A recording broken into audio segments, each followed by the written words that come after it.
یہ ایک کیٹیگری. اب جب کافر ہو گیا تو اس کا خون بہانا حلال ہو گیا. نبی صلی اللہ علیہ وسلم نے کہا تھا یدعون اہل الاوثان، بت پرست لوگوں کو چھوڑ دیں گے، ویقتلون اہل الاسلام، اور مسلمانوں کو پکڑ کر کے قتل کریں گے. دیکھیے یہ بات کتنی صادق ہو رہی ہے. کہا یہود و نصارہ کو وہ ہمارے بھائی ہیں، اور ان سے کیا کہا کہ اگر یہ مسلمان حکومت میں رہ رہے ہیں اور اس کی وہ تائید کر رہے ہیں تو یہ کافر ہیں، یہ واجب القتل ہے، ہم ان کو قتل کر دیں. اور دوسرے نمبر پہ کہا کہ وہ آدمی جو ہم کو برا بھلا کہے وہ اس کا قتل ہمارے اوپر واجب ہے. غور کیجئے گا. لہذا آج سے 4 سال پہلے ایک اعلان اخبار کے اندر یہ بات پھیلی تھی، آپ سب نے بھی سنا ہوگا کہ ایک نوجوان 20 سال کا یا 22 سال کا رہا ہوگا، اپنی ماں کا اکلوتا بیٹا تھا، اس کا باپ نہیں تھا، اکلوتا بیٹا تھا اپنی ماں کا، داعش میں داخل ہو گیا، چلا گیا. جب وقت گزار کر کے آیا تو ماں ہاتھ جوڑ کر کے رونے لگی، بیٹا کہاں چلے گئے ہو؟ تم ہی ایک اکیلے تھے، وہاں جان کا خطرہ ہے، نہیں جایا کرو اس سب میں، آؤ یہیں رہو، ہماری خدمت کرو، تم کس چیز کی کمی ہے، سب کچھ موجود. یہ رہا. دوسرے دن نکل کر کے اپنی ماں کے پاس سے چلا گیا، اور جا کر کے جو اس کے سرگنا تھے ان سرگنا لوگوں کے سامنے اس نے کہانی بیان کی کہ میں اپنے گھر چلا گیا تھا، میری ماں مجھ کو مجبور کر رہی تھی، روک رہی تھی. فوراً ان لوگوں نے اپنی میٹنگ طلب کی اور کہا کہ تمہاری ماں واجب القتل ہے. یہ اخبار کی بات ہے، سچ کیجیے آپ، اخبار کی بات ہے کہ واجب القتل ہے تمہاری ماں. فیصلہ ہو گیا کورٹ میں، ان کا جو کورٹ تھا خود ساختہ کورٹ، غیر اسلامی کورٹ، اور فیصلہ ہونے کے بعد کہا گیا کہ تم اپنی ماں کو حاضر کرو، اور یہ ذمہ داری بھی ہم تمہارے ہی سر پہ تھوپتے ہیں. وہ گیا گھسیٹ کر کے اپنے گھر سے اپنی ماں کو لے کر آیا، اور پورا مجمع تھا اکٹھا جمع، اس کے ہاتھ میں تلوار دی گئی اور آگے بڑھ کر کے اس نے اپنی ماں کا گردن لوگوں کے سامنے مار دیا، اور اس کو باضابطہ ویڈیو شوٹ کیا گیا، اب پورے دنیا کے لوگوں کے اندر پھیلایا گیا. یہ دین ہے؟ کوئی بتائے بھائی، یہ دین ہے؟ رحمت عالم کا دین تو وہ تھا کہ ایک صحابی آئے، کہا اللہ کے رسول اجازت دیجئے آپ کے ساتھ جنگ میں شریک ہونا چاہتے ہیں. کہا تمہاری ماں زندہ ہے؟ کہا ہاں اللہ کے رسول. کہا ففیہما فجاہد، جا ماں کی خدمت کر لے، وہی تمہاری جہاد ہے، تم کو جہاد میں جانے کی ضرورت نہیں ہے. یہ رحمت عالم کا دین تھا. یہ کون سا دین یہ لوگ لے کر کے آئے ہیں؟ کیسا دین یہ لوگ لے کر کے آئے ہیں؟ اور کس دین کی یہ لوگ تائید کرتے ہیں؟ میرے بھائیو آپ اٹھا کر کے دیکھیں، سیم وہی عمل کیا جو عمل ہم گزشتہ جمعے میں آپ کے سامنے وضاحت کر چکے ہیں کہ ان لوگوں نے حضرت عبداللہ ابن خباب کے ساتھ اور ان کی لونڈی کے ساتھ کیا تھا، معاملہ ذبح کر دیا. لہذا آپ دیکھیے گا بھائی، اسلام وہ دین ہے. نبی صلی اللہ علیہ وسلم نے کہا کہ جب جانور ذبح کرو قربانی کے لیے تو چھری اس کو نہ دکھاؤ، چھری چھپا کے رکھو، چھری اس کے سامنے تیز نہ کرو، الگ چھپا کر کے چھری دھار کرو. لوگوں کے سامنے ویڈیو بنا کر کے گردنیں کاٹنا، یہ کس اسلام کی تعلیم ہے بھائی؟ کون سا اسلام ایسا سکھاتا ہے؟ کس اسلام نے یہ دعوت دی ہے؟ اور ان لوگوں نے ایسا کر کے اسلام جو پھیل رہا تھا یورپ میں اور دوسرے ممالک میں، میرے بھائیوں، اسلامو فوبیا کا جو زور آیا ہے نا، اس کے اصل ذمہ دار یہ اسی طرح کے لوگ ہیں، اسی طرح کے لوگ ہیں. اسلام جو اپنی دعوت سے پھیل رہا تھا، یہ شیعہ کب دیکھ سکتے تھے کہ اسلام اس طرح سے پھیلے اور لوگ مسلمان ہوں؟ انہوں نے ان لوگوں کو تیار کیا اور اس طرح سے پروپیگنڈا کر کے اسلام کا جو سیلاب یورپ کے اندر امڑ رہا تھا اور لوگ جوک تر جوک دائرے اسلام کے اندر داخل ہو رہے تھے، اسلاموفوبیا کے زور سے وہ چیز ٹھنڈا پڑ گیا. کہاں کہاں اس کے نقصانات نہیں ہوئے ہیں، اب دیکھیے گا تو میرے بھائیوں دنگ رہ جائیے گا. اس کے بعد کہا یہ 3 کیٹیگری ہو گئی.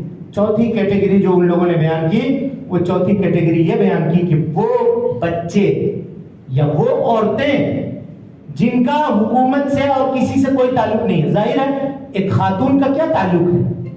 وہ اپنے بچوں کی پرورش کرتی ہے، شوہر کی خدمت کرتی ہے، گھر میں رہتی ہے. اور چھوٹا بچہ جو ابھی جوان نہیں ہوا ہے، اس کا کیا تعلق ہے؟ کہا کہ وہ بھی واجب القتل ہے، چاہے وہ چھوٹا بچہ ہو یا کوئی عورت ہو. پیارے مصطفیٰ صلی اللہ علیہ وسلم کی کیا یہی تعلیم ہے؟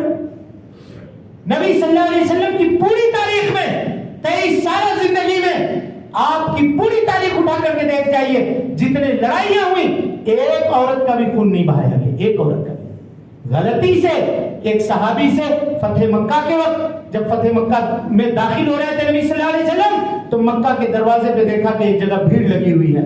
آپ گئے وہاں, کہا کیوں بھیڑ لگائے ہو؟ کہا اس عورت کو مار دیا گیا. کہا کس نے مارا؟ کس نے مارا؟ یہ تو جنگ میں نہیں تھی شریک. کس نے اجازت دی کہ اس کا تم خون بہاؤ؟ میں اس خون سے بری ہوں, محمد رسول اللہ اس خون سے بری ہے. اب میں اس خون کا ذمہ دار نہیں ہوں. کس نے مار دیا اس عورت کو؟ آپ نے افسوس کا اظہار کیا. ایک خاتون یہ لاکھوں کروڑوں خاتون کو پکڑ کر کے ان لوگوں نے مارا ہے, اور چھوٹے چھوٹے بچوں کو ان لوگوں نے مارا ہے. اور انہوں نے جو انقلاب کا نعرہ دیا, ان انقلاب کے نعرے سے میرے بھائیوں لاکھوں بچے یتیم ہوئے بنا باپ کے زندگی گزارنے کے اوپر. سیریا میں آپ دیکھ لیجئے گھاس کھاتے ہیں چھوٹے چھوٹے بچے, خوبصورت بچے, کأنہم لؤلؤ المکنون, موتیوں کے طرح سے بچے ہیں. اللہ اکبر, کیسا ظلم ڈھایا ہے ان موجودہ دور کے خوارج نے کہ آپ دیکھیں کیسا ظلم ڈھایا ہے. ہاں, اور یہ ساری چیزیں نوجوانوں کو ورگلاتے کیسے ہیں وہ بھی سن لیجئے. یہاں سب نوجوان موجود ہیں, عام طور پہ نوجوان ہیں. انٹرنیٹ کے ذریعے سے دیکھتے ہیں کہ کون کیا سرچ کر رہا ہے, اور اسی کو آج کہا گیا ہے انگلش کے اندر, اس کو کہا جاتا ہے اسمارٹ ذہنیت, یا اس طرح کی کوئی بات کہی جاتی ہے. مشین آپ کے دماغ کو پڑھ رہا ہے. اس کو سمجھیے گا, فیس بک پہ, واٹس ایپ پہ, یا فیس بک پہ یا گوگل پہ جو کچھ آپ سرچ کر رہے ہیں, آپ کے ذہن میں کیا چل رہا ہے یہ گوگل لے کر کے ان لوگوں تک پہنچا رہا ہے. اسی لیے آپ دیکھیے گا کہ اگر آپ بائک سرچ کیجئے, اس کے بعد فیس بک کھولیے تو وہ ہزاروں طرح کی بائک کمپنیوں کا ایڈ لا کر کے آپ کے نگاہوں کے سامنے ڈال دے گا. آپ کیا سوچ رہے ہیں کہ ہم اپنے گھر کے اندر بیٹھے ہوئے محفوظ ہیں؟ محفوظ نہیں ہیں. ہماری ذہنیت پڑھی جا رہی ہے, اور پڑھ کر کے اس کے مطابق مواد ہم کو پروسا جا رہا ہے. جب یہ اس طرح کرتے ہیں تو امر بالمعروف اور نہی عن المنکر کے بارے میں اگر کسی نے سرچ کیا, کسی نوجوان نے اسلام کے بارے میں سرچ کیا, تو شیعوں کے لکھے ہوئے مواد, اخوان المسلمین کے لکھے ہوئے مواد, خوارج کے لکھے ہوئے آرٹیکل, یہ اس کے سامنے آنا شروع ہو جاتے ہیں. اب پھر اس کو پڑھنا شروع کرتا ہے, پڑھتا ہے. جب اس کی ذہن تبدیل ہونے لگتی ہے تب اس کو ٹریک کیا جاتا ہے باضابطہ, اس کو ڈرگز دیا جاتا ہے, اور نشے کی عادت اس کے اندر ڈالی جاتی ہے. اور نشے کی عادت لگا کر کے سب سے پہلا نقصان جو اس کا ہوتا ہے وہ اپنے ماں باپ کا باغی ہو جاتا ہے. کیوں کہ ماں باپ نشہ سے اس کو روکیں گے, منع کریں گے, تو پہلی دشمنی جو آپ کرتا ہے وہ ماں باپ سے کر لیتا ہے. اور ماں باپ سے جو دشمنی کرے گا تو کہاں جائے گا؟ کہے گا ہم جا رہے ہیں گھر چھوڑ کر کے.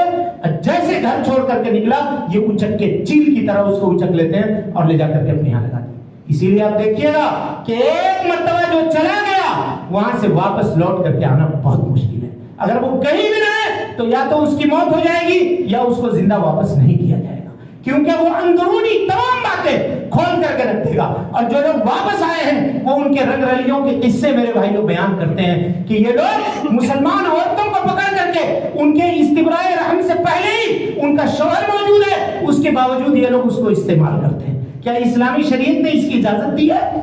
بتائیے. وہ بچیاں, وہ لڑکیاں جو ان کے جھانسے میں آ کر کے وہاں جاتی ہیں, ان کو یہ سمجھتے ہیں کہ یہ ہماری بیوی ہے, اس سے بغیر نکاح کے وہ اپنی ضرورت پوری کرتے ہیں اور کہتے ہیں کہ ایسا کرنا جائز ہے.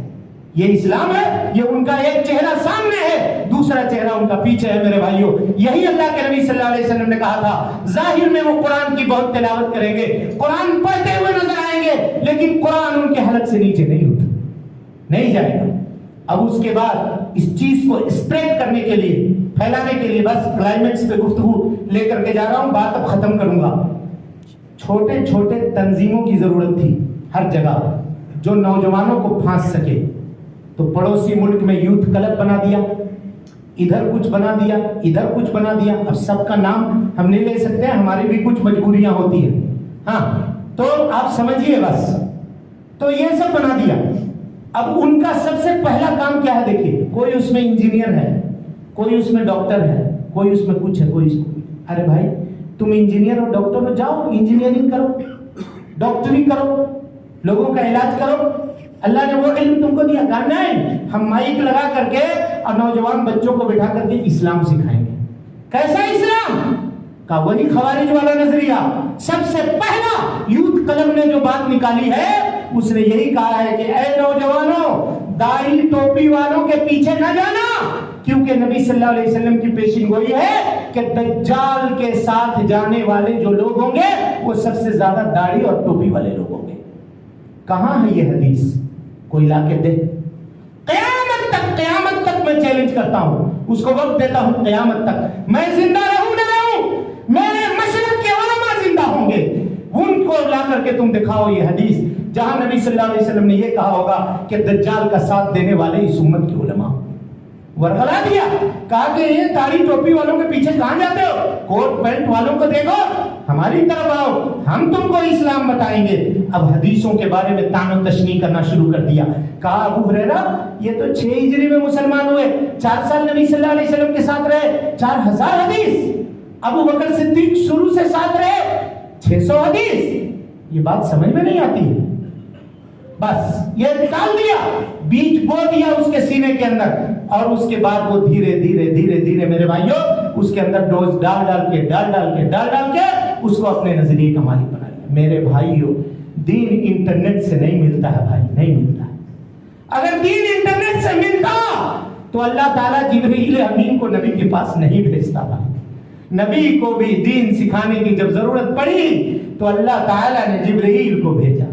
اب بھیج کر کے دیکھیے نا, گلے سے لگا کر کے دبایا, متوجہ کیا اپنے جانب, لگایا, اور اس کے بعد بھی جب دین سیکھنے کی بات آتی تھی پیارے مصطفیٰ کی مجلس میں جبرائیل امین شاگرد بن کے آتے تھے, سوال پوچھتے تھے, نبی اس کا جواب دیا کرتے تھے.